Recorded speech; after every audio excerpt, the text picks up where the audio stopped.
A man is the one that has character. It's the one that has the character of Jesus Christ. That's the original design of a man.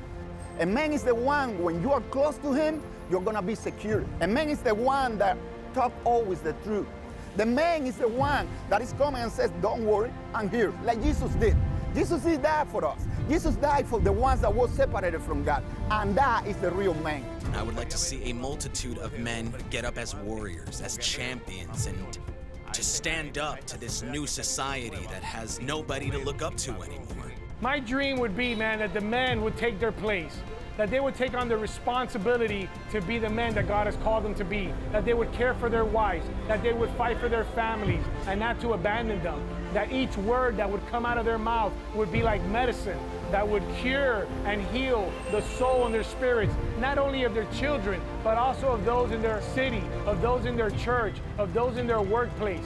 I pray that God will raise these men up and that Cuba would change forever for the glory of God. Let's change the world.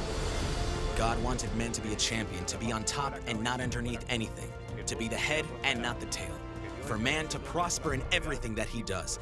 When I see men hearing for the first time that they're called to be champions, it's almost like explaining to them that God has given them oxygen to breathe their entire lives.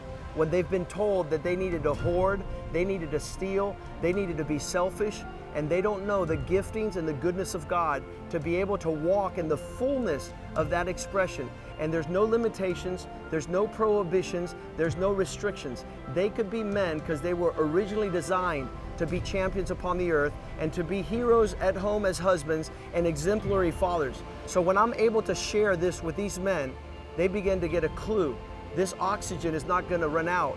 And my manhood wasn't called to be limited by some circumstances or situations, that I'm free to be a champion for the glory of God.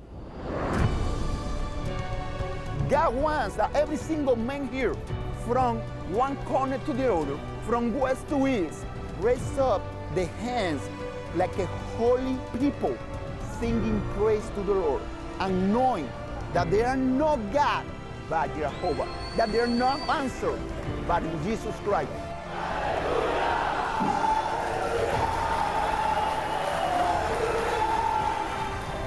God wants to bless you. Coming up, join the conversation on the biblical role of the patriarch with Pastor Joaquin G. Molina.